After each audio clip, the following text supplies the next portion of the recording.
Can you hear me? Yes, we can hear you. We can see your screen, but you'll have to enter into slideshow mode.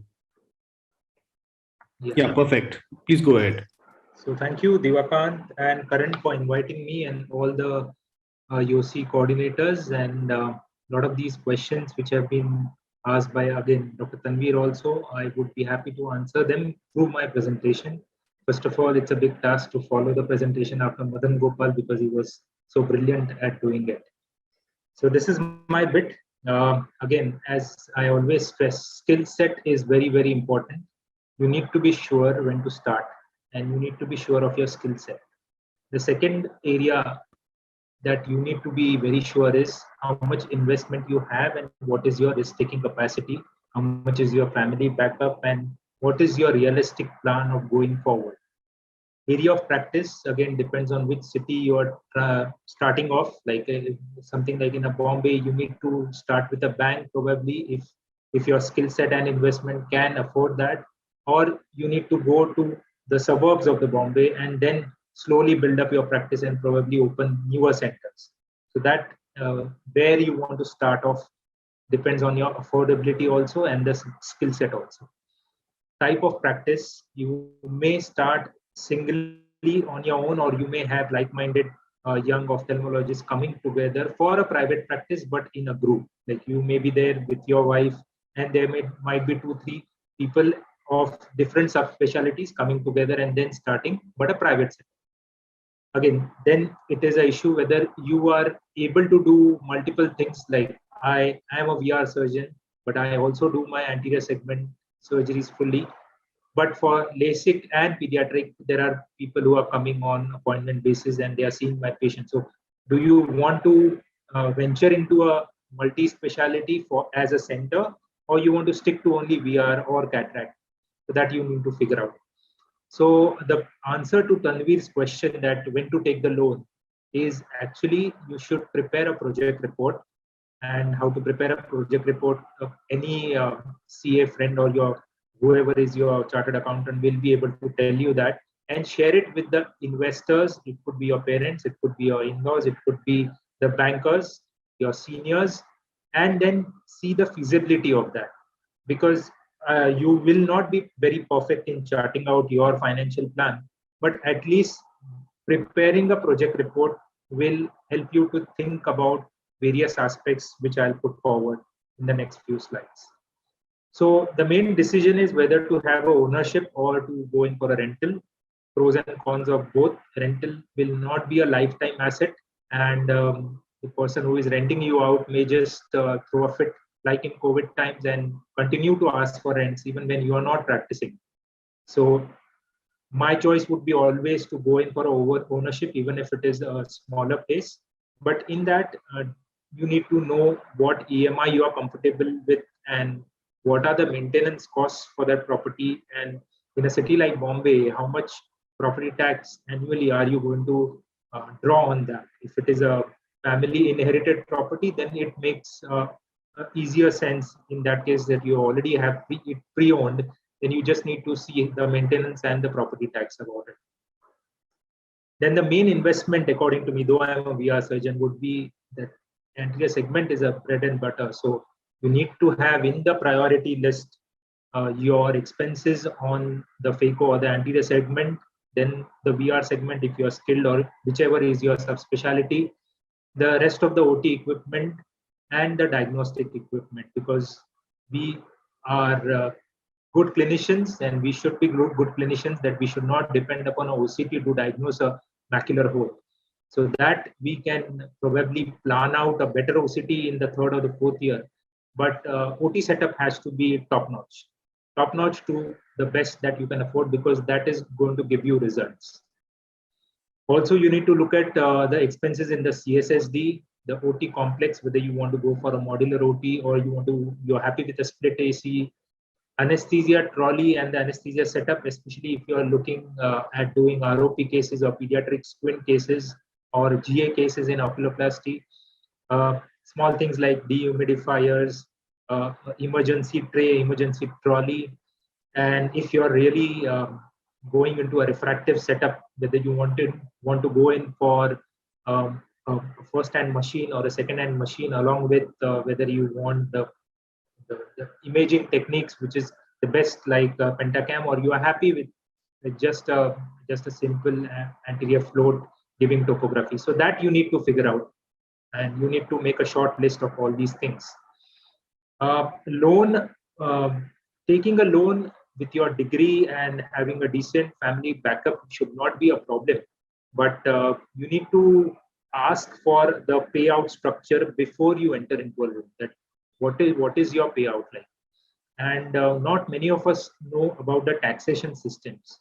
So just in brief, when you are taking a loan, suppose you have taken a 1 crore loan and it is over a period of 10 years. The first 5 years, you are going to pay the interest to the bank, and your principal amount which is deducted will be much lesser.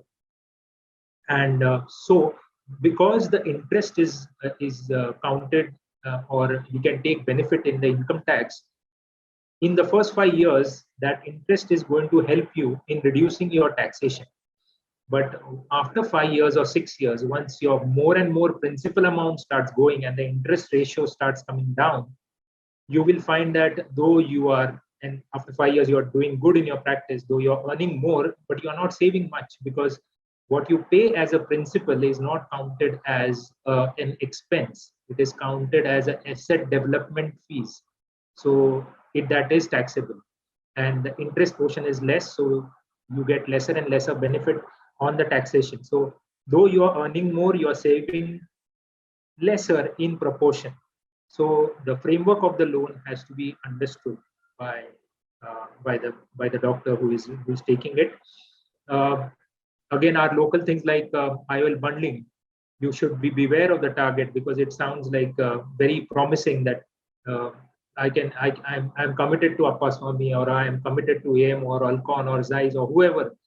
But are you realistically going to have that many patients? Because their bundling is going to be 6 times the amount. So if you're buying, say, Autoref from a company, which is worth 3 lakh, they are going to expect almost 15 to 18 lakhs of business through IOLs in that particular year. They may extend it to 2 years, but you need to be clear about that target. Also, you can ask the companies to have a deferred payment option. Do an R&D of the equipment performance, and also beforehand, before committing to buying the instrument, take the CMC and the AMC rates from them. Also, you need to know what is the exact expense of the air handling unit of the OT systems that are going to be in place. The elevator system, if you have 1 or 2 floored hospital that you're planning, or the maintenance of the elevator in your premises, the DG set, the RO plant, the water cooler, and the medical gas piping, because as a VR surgeon, I need the nitrogen coming to my Constellation machine, and also, obviously I need the O2 piping also. So whether it is wise, if I'm practicing on the 3rd floor, to do the piping, or to have smaller chambers coming to the OT through a robust elevator and getting it closer, so that the piping is lesser. So all these things you need to work out. UPS is one very important thing. Only tip I can give is keep separate UPS for the OT complex, separate UPS for your LASIK machine, and separate for your diagnostic, and a separate UPS for the rest of the hospital. So don't combine all the KVs together and just have one unit or one DG set, because at least in Bombay we don't have power cuts, but most of other tier 2 cities would be having that. So having a good UPS will help in maintaining those machines. Fire is an important issue, so you need to invest now only in a fire extinguisher system with a hose pipe and an electrical panel alarm system, the sprinkler system if it allows, and the wood work which is there, especially of the main doors, has to be fire resistant, because at least in all the major cities, having the fire NOC is very important, without which you can't get the nursing home registration. So, and the law is going to now spread to even the tier 2 and the tier 3 cities. As Akshay mentioned, having a social media presence is very important, and that starts from having a digital backup of all that you do, which starts with the EMR system. So number of PCs, the server that you want, the intercom system, because if you're going for an NABH accreditation, you would need a central speaker system which needs to be installed. Also, many hospitals like to play a silent music, which soothes the atmosphere in the hospital. A TV display system for the patient information and promotional videos, and the website expenses have to be taken into care. These are the annual expenses which usually we don't think about, like pest control has to be done 4 times a year, water tank cleaning at least twice a year, staff salary, beware of the overstaffing. And in COVID, we have seen even bigger institutes shed off their staff. Diwali bonus, like in Mumbai, it is almost the entire 1 month salary is given as a Diwali bonus. Staff insurance, if you have a larger staff, corpus for property maintenance has to be developed from year one, because down the line 10 years you are going to paint it again, you are going to have some amount of rain damage and wear and tear of your property as such. The signages, if you're living in a main city, then if you're putting up a large LED, there would be some tax which the local municipal corporation would be coming and asking you to pay. Stationery, housekeeping, security guards, and laundry also have to be taken into account. And as you grow, these expenses are also going to grow with your sale. Networking within the eye surgeons and within the doctor community is important, because what you do has to be shown to the public and your peers. Online forums, there is a cost which is associated with that. Having a brand building is very important via your digital presence, but that too has a time as well as an expense attached to it. A PR staff, again, that it's a personal choice whether to put up the advertorials in the newspapers, but if it is ethical, if you have done some rare case, and you can promote it, as far as it's not very in the face. And many of our hospital chains under the brand of a private limited company are doing the marketing, and there would be opinions on this, whether MCI should just not lay down rules for individual practitioners and not for a private limited company to market the medical fraternity, to advertise about the medical fraternity and their work. The licenses are important licenses like Form B. Just to take this license, even if you have fire safety norms in place, it costs about 60,000 per 6 months, at least in Bombay. So these things are small, but then they slowly build up almost to about 2.5 lakh per month of a maintenance cost if you divide everything as an annual fee versus a monthly fee. A pollution board control certificate is very mandatory now in Mumbai, so look out whether it is mandatory to maintain it. And though it attracts about a 2 to 5,000 fee per month to give your wastage to a proper assigned agency, that's still an expense, and you need to chalk it out in your plan. Nursing home registration, again, very important. If you're choosing a new place, have a separate entry into it, and decide about the number of beds that you're going to show, because though it's a daycare center, yes, agreed, but a lot of CGHS or ONGC or MTNL or BSNL affiliations are still harping about how many beds you have. They don't understand that we are a daycare center, and there is no separate norm as of now for Ofthal that even if you don't have beds, it's okay. So at least you should have some space, so that when they come for inspections, you show that these are our beds and wards, and it could be your waiting area, which is converted to beds in the afternoon time when the patients come in. So you need to take that into account, because those are, suppose you want to have an affiliation with Air India, you want to have an affiliation with ONGC, or whichever is your local government body.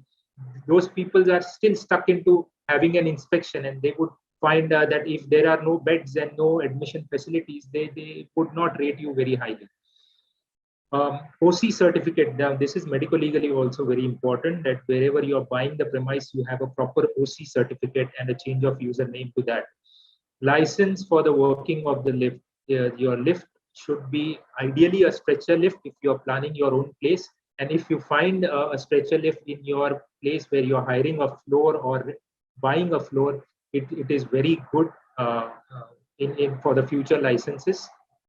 If you're owning a B scan, then you need to have a PCPNDT registration, and you need to give a report every month.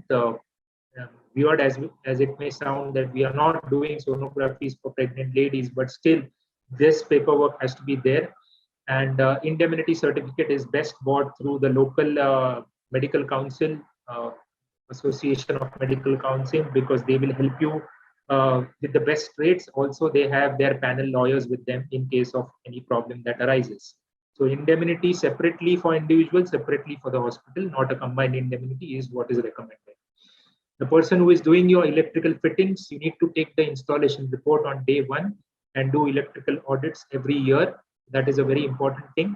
Have an MOU with the ambulance, with the lab, with the blood bank, with the catering, with the laundry, that you are going to hire facility if in future you are looking at expanding and also getting the JCI and the NABH accreditation. uh, have the numbers for the water supply and the medical gases emergency in the emergency situations. And it's good to have a pharmacy shop or an optical shop, either pre-owned or outsourced, because that adds to a bit of revenue.